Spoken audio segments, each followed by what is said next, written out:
It's just kind of an approximate. It's the medieval times. They don't have timers. And so, good, you've got more times. These 3 events. Oh, clever, I see. Well, write down the 100 Years' War. It's the first one, okay? So 100 Years' War was between France and Britain. It hit, I don't remember what year it started. I know it went on for about 116 years, if I remember correctly. It's a lot of years. But it wasn't really like one constant war. It was more like the British would invade the French would get beaten. The French in revenge would attack the British would get beaten. The British in revenge for that attack would attack the French, and back and forth forever. The French did, actually, in the end. The 100-year war? The 100 Years' War, yep.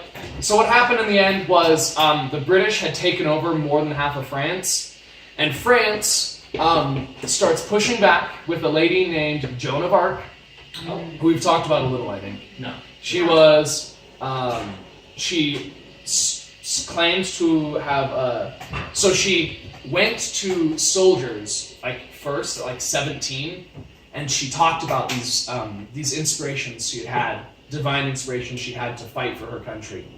And guess what age she started having them? It was 14 years old, which is the same age as our own Joseph Smith, odd enough. But she got these inspirations to fight and defend France. And so she went to the king and was like, I want to help. And the king's like, you're a 17-year-old girl, you can't do that. And she's like, I said I want to! And so he let her, and she led, not necessarily in combat all the time, but she would motivate the soldiers, wow, these 30-year-old men are if she can fight, then so can we. And they'd get up and they fought against the British for a couple of decades. She ended up being burned at the stake in the process. The British didn't like her. But they pushed the British back, and they took back all of France. Which just made her a martyr, right? Yes, correct. Then it was we fight for Joan of Arc. She died for us. It doesn't help when you kill their war heroes. It just makes it way worse. What they should do is they should. Well, there's actually no way to stop them. Just capture them. You can capture them, but then their call is to save Joan of Arc. What do you do against a war hero? You can't. So money is a great motivator. No, tell them you captured her and send them. You get them to turn against themselves. True, because the only person they can blame is themselves. Because fear, greed, terror, all those things are great motivators. But the one thing that beats all of those is that little fire you get in your chest. Patriotism, love, not revenge, but justice, stuff like that. That little fire in your chest cannot be killed by all of that, and so you can terrify France into all kinds of things. But if you kill their martyr, then they're going to fight against America. We have someone racing across Russia, and then it was beating them in every corner. Yeah. And you think that the Russians would give up, but their leaders were so good at motivating them that it didn't matter. That they would run in waves to die. That was they knew it was there's not one step back. Yeah. It was the one where they had he basically called over citizens to fight. Yes. Just do whatever you can. The Great Patriotic War. How do you spell medieval? Medieval. Was that the speech you guys read about, Cole? The Stalin speech? Med. Med, and then time period. You don't call it the Dark Ages. I don't like the Dark Ages. I think it's a little grim of a term for it. Because it wasn't always the Dark Ages. It became the Dark Ages from the 400s when Rome fell until the 1100s. But from there it started to get a little brighter. Just a little bit brighter. It's been 100-year war. Yep, 100 Years' War ended. 1453 is the year that we're talking about. 100 Years' War ends. It ends because Britain got kicked out of France, and it's fine, we're done. And they gave up. And they just were finished attacking. And so the next one is a little less violent. Next one is that the printing press was invented. Yay, printing press. There are no printed books before this time. Everything had to be written by hand, which means books cost as much as a car, in modern terms. You would spend in equivalent thousands of dollars to buy these books. And they're beautiful. And can you guys guess what the most common book was? The Bible. The Bible. Can you guys guess what the first book printed was? The Bible. The Bible again. Yes. I read a book about the Bible. Good. Yeah, so the Gutenberg Press is what it is. That's what it's called. What was the second book printed? I don't know. Probably It was actually probably another religion. religious text. Oh, what? Because it was wealthy people that were printing these things out. Maybe like a political edict would be possible. Not everybody liked the Gutenberg press, odd enough. Nobody liked it. The reason was because calligraphy, like people who wrote and made these beautiful books, was a huge business.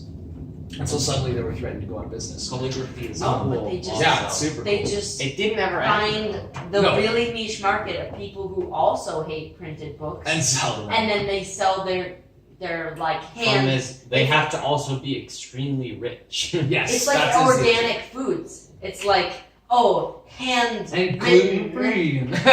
hand written. Have you a gluten free? Gluten free. That's It does still exist, but you're right. You have to be so wealthy. Like in Japanese culture, I don't know if it's Japan, but like calligraphy is like an honor or something. Yeah. Handwriting is so focused on in like the Asian cultures. We don't as much, as you can tell by my coming up. It's coming up. It's coming up in the next episode. Just kidding. It's later this episode. So the third event, my friend. So the second event is Gutenberg Press. Okay.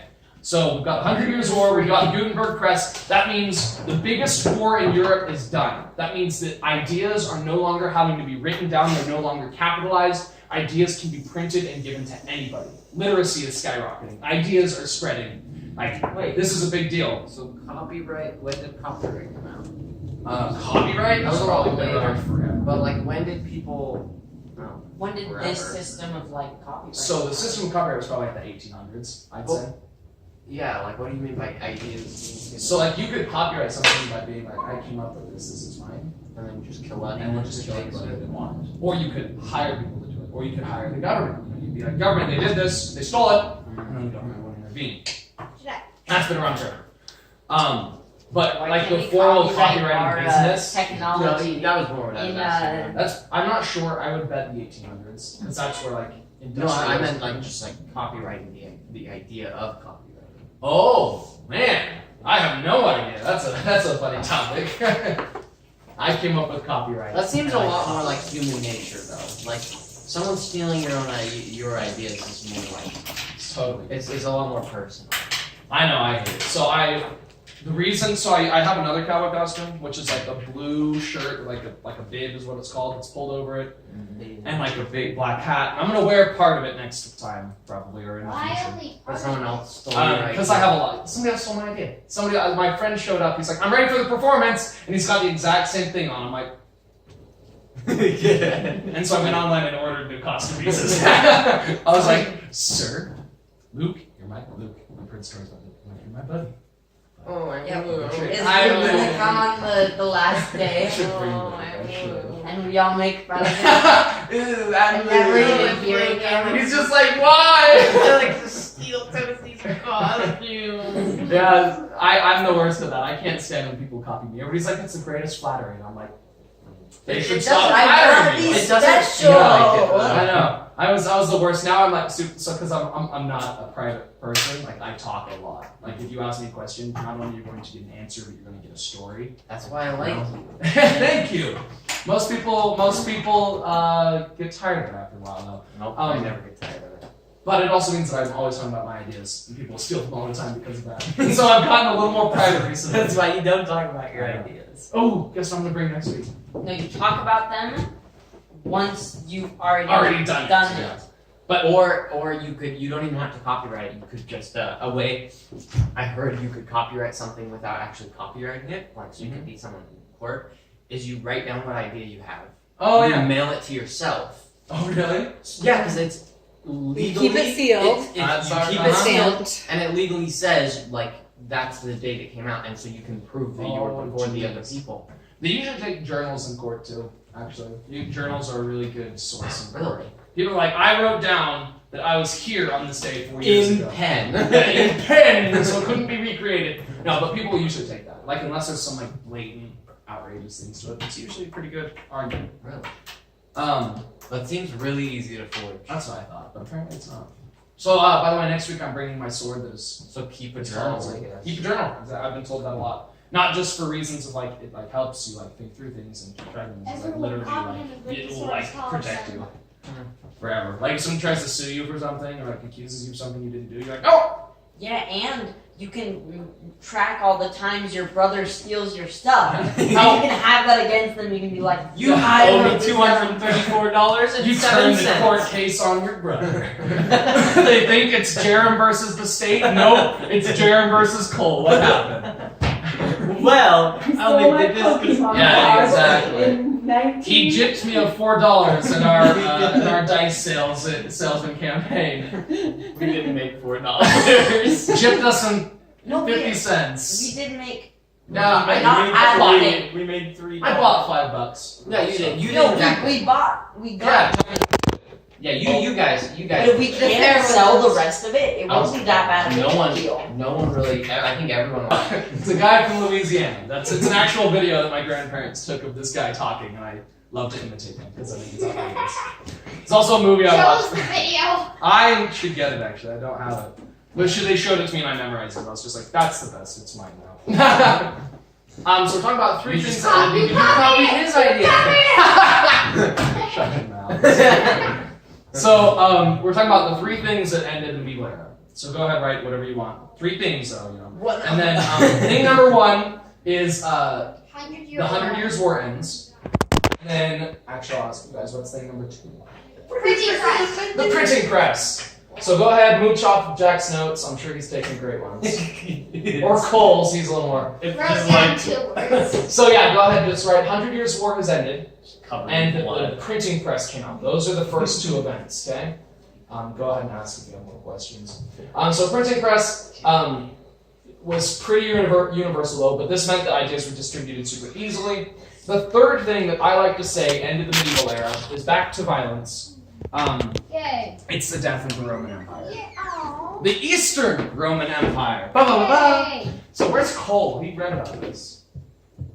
Hold on. Empire.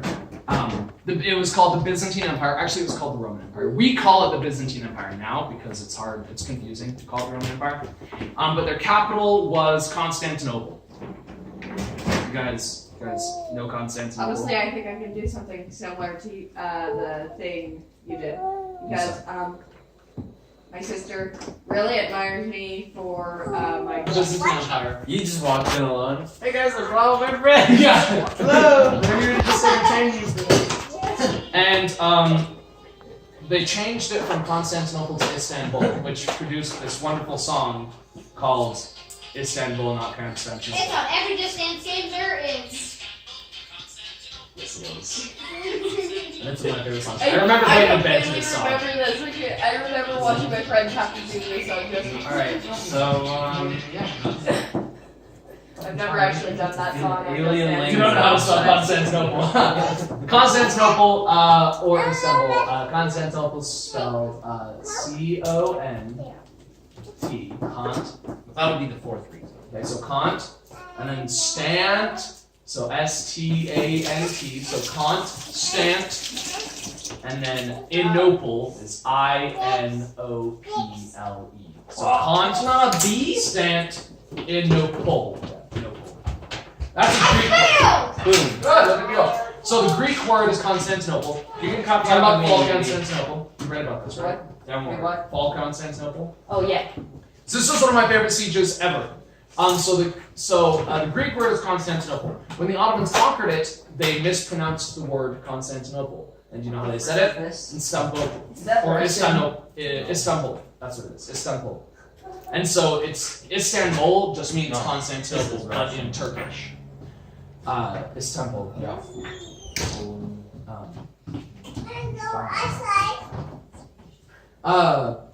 So Constantinople falls. Constantinople's wild because I was talking about. Do you guys remember I talked about the Ottomans and the Arabs and the Byzantines? They fought for like 400 years. That's where jihad came from. Do you remember that? And the Muslims would send soldiers to the mountains, and the Byzantines would send soldiers to the mountains. They just lived there their whole lives fighting forever. It was like 400 years of this war. Finally, the Muslims and eventually the Turks bust through the line, and they advance all the way to the capital, and they lay siege to it. The first time they laid siege to Constantinople, they failed. This is the second time they've laid siege That to would be Constantinople. Constantinople in failed. Russian. You can write in Russian. Yeah. Would it just be like On span. it would be like how you would write it, Noble. but it's not like that. Well, yeah, I guess that's. I just think how it's you funny would that write some of the it. letters don't work. Like I can write in Russian. You know what I can write Yeah. Chinese. Like the I P can doesn't make write. a P sound. I'm like, you need to stop that. Yeah, it's a. See, Uh-huh. I wrote in Russian. He literally Oh. just wrote in Russian. That's so. I'm about to kick out Jack. It's okay. So Yeah, it's hard. cool thing. So I want you guys to know, fall of Constantinople. Constantinople had the best walls east of Europe. So like the most incredible fortress was Constantinople. It was built to last forever. It was built by the Greeks and the Romans, and then it was defended by the Christians. No, it fell. But they knew that the guy Mehmed II knew that he was going to need a big army to bust in, and so he gathered up like hundreds of thousands of Ottoman soldiers. They're called janissaries at the time. Oh yeah, you Slave told us about the Janissaries like 12 times. And Yep. Cool. So the slave soldiers, he's gathered up hundreds of thousands of them, and in response, the guy who's in Constantinople, he's the governor of it, sends word to Europe, and he's like, I need help! Remember those crusades you called a couple hundred years ago? I need one right now. Like, they're coming soon. And do you know what Europe does? They don't. Absolutely nothing. They don't help at all. One country does. Venice. Venice was a kingdom at the time, and they sent a couple fleets. And Why does Europe do that? They're awful, aren't they? It's, like literally, this dude Constantinople has spent the city Constantinople has spent hundreds of years fighting the Arabs. Then the day For Europe? for themselves too, but like literally to defend Western Europe and Eastern Europe. So finally, when they call on help from Europe, Europe says no. And so Constantinople's like, I guess we're on our own, and they prepare What a the deep. greatest defenses ever. Like there are like soldiers with crossbows and It early would have been guns a lousy lining help walls. anyway, you know. But there are suck. catapults, cannons. They've reinforced the walls. The walls are still standing today. Not all of them fell. But the Ottomans, knowing about these defenses, are looking for somebody to produce weapons to bring them down. So they go to a Hungarian Oh, I thought cannon. they were gonna go to Europe. They hire a guy from Europe, a Hungarian cannon maker, and the Hungarian cannon maker comes to the Sultan after this call for him, and the Sultan's like, "Can you build us a cannon that can destroy the walls of Constantinople?" And the Hungarian guy looks up at him and goes, "I can build a cannon that would bring down the very walls of Babylon." And it's like, ooh.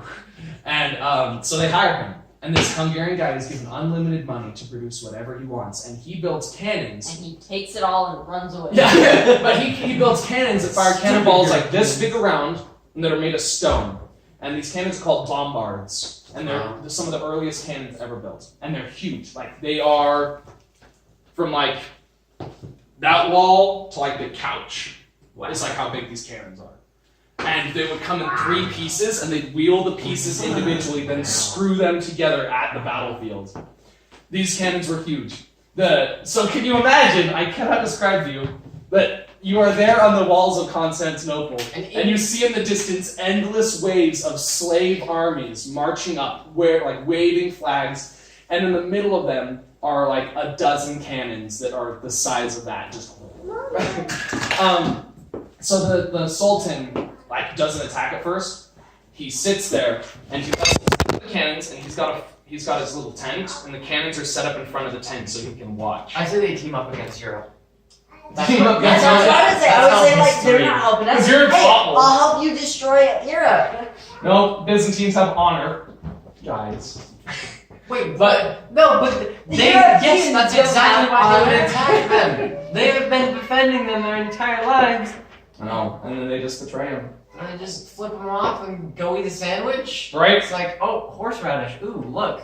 So the Ottomans set up these cannons, and they start firing, and the defenders said that every time a cannon would fire, it took a couple seconds for it to actually hit the wall, because they were firing from like a mile away.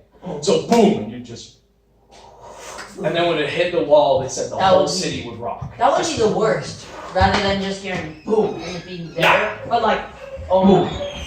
And they did it over and over. They could only load it like a couple times an hour because it took so long. But they load it in, and then they pour powder in, and then they shove it down, and they'd prepare it, and they'd fire it, and they'd just lob them. And it was like for hours they would do this bombardment. How did Constantinople defend themselves? I'll tell you, the wall fell like multiple times, and what they would do is they'd pick up the rubble and the dirt, and they would pile it back up. And the dirt started absorbing the cannons better than the stone did. So the cannonballs would boom into it. It's like taking a pebble and just throwing it at the mud. It just, just doing it. And so the walls started taking it better. And the Janissaries, they weren't scared of death. So every time a section of the wall would come down, the Ottomans would launch an attack. And they'd just pour at the wall, and these defenders would beat them back every single time for months. And to the point that it was like 10 Janissaries were killed for every one soldier in Constantinople, because they just would mow down waves. Were they like full armor, or how was it? What were these Constantinople? The Janissaries? No, just the. Oh, the defenders? Yeah. Like half armor. So they'd have like a breastplate and a helmet, probably. But it was getting towards the end of armor at this point. Some of them would be full knights. A lot of them were just very like breastplate, helmet. What about the Janissaries? Janissaries were clothes usually, because they were in the desert, so they didn't wear a lot of armor. But they carried. Did they have shields? Yes, lots of big shields. They carried a weapon called the yatagan, and they carried halberds, and they loved arquebuses, which were the very first guns. Crossbows were more popular at this time, though. Everybody was using crossbows. But the Janissaries would launch endless waves. Were they still using bows, or was it just crossbows? They were still using bows too. Why would they use bows over crossbows, or crossbows over bows? Cheaper, easier, faster. Wait, wasn't it also like longbows to pierce armor? Like, So crossbows have a lot more power and are more precise, and the average soldier can just point and shoot. But if you're really good with a bow, then you can fire faster. You can fire faster. You can go further usually. You're just not as accurate, and it takes a lot more training. But yeah, so lots of this. Constantinople has a harbor on the other side that the Janissaries were trying to take too. But do you know how they stopped them from getting in the harbor? I love this. They took a chain, and they brought it from one end of the harbor to the other and just hung it in the water. So if a ship tried to cross through, the chain would rip out the bottom and sink it. And so nobody could get into the harbor. I cannot believe this. So eventually what brought down the city was the defenders were so few they could only defend one wall at a time, and there were 3 big walls. And so what the Janissaries did was in the middle of the night, they took a ship and they carried it across land and dropped it in the harbor, so they could bypass the chain. So they dropped ships into the harbor. Why not just break the chain or something? Because that's so hard. They're defended by little forts and towers and stuff like that. Versus then how would they bring a ship on land? Right? You gotta look at the map. Just have a couple thousand. I didn't understand that either. It's a triangle fort, and the harbor is kind of curved on one side of it. And so they can attack on all this land, but this one wall is just up against the water, so they could bring it and along the little peninsulas pretty much, just across. So it's weird, but if you look at the map, you understand. But what they do is they bring these ships into the harbor, and then they have the cavalry ride around to one wall, and when they woke up to the cavalry. They said that it was so many horses galloping at once that it felt like a thundering. Wait, so Europe did come? No. Those are Janissaries on horses. Oh. And then the Janissaries also came on foot, and so all these walls were attacked at once, and it fell. And there's a painting of Mehmed II riding through on his horse, into the city, and there's just Janissaries pouring along the walls next to him. And the Christians fell. They fell hard. Constantinople was taken, and that was it for the Roman Empire. So the Roman Empire technically lasted from about 800 BC to 1453 AD. Did the soldiers survive? No, most of them were massacred. But they were so cool. Right? The ruler, the governor, died fighting in the streets. England, you suck. There's a lot of sieges like that. There's sieges of Malta and Rhodes that are very similar too. Is just we're stupid British. It's just a. I am British. Thank you very much. Just a nugget in general. So yeah, 1453, Constantinople falls. Because Europe is awful. You should have helped Constantinople. Constantinople! I can't do it, I know talking about that. I'm only heartbroken. Yes, you could. Okay. Guys, I brought Because some you're help to British, help it's me. your fault. Yeah. I'm going to blame it on you. Yeah, it's Yes, mate. We'll just throw Europe- the Italian down there. Europe is like a gold nugget. Okay, they sit there and they're shiny, but they don't do anything. No, it's a Their red worth nugget. is It's a red figurative nugget. And then- and imaginary. get this. After the Ottomans, Constantinople, do you know what they did? They What? started conquering Europe. They got all the way. If you can like look on this map, they started like here. They got all the way up to like here. They attacked this city called Vienna, and that was where they were stopped. But it was like another Yeah, yeah. 150 years of advance. That's a lot better because they just kind of like realized slowly what they just did. Like Yes. after a second. The Hungarians, after Constantinople fell, were like, "Don't worry, we'll stop them." And so the Hungarians used a classic European strategy. Do you know what that strategy was? Send soldiers. Gather up a ton of dudes in armor, put them on horses, and have them charge down the middle of the field. So do you know what the Janissaries did? Or it was actually Suleiman the Magnificent was the sultan at the time. He took his cannons and he put them in groups, clumps, okay? And then he took all of his infantry and put them in a big line in front of the cannons to hide the cannons, pretty much. Oh. And then he took his cavalry and put them on each side. So when the knights came charging down the hill at the Janissaries all took fire, and then they turned around and ran behind the cannons. And so when the knights were galloping and they saw that like they're like, we're gonna get these Janissaries, we're gonna kill all these infantry. No. And then suddenly the Janissaries disappeared and there's cannons left where they were. And they opened fire, and it was like tens of thousands of Christian soldiers were killed in one day, including the king. It was like Leopold of Hungary was killed, and they didn't find him for months.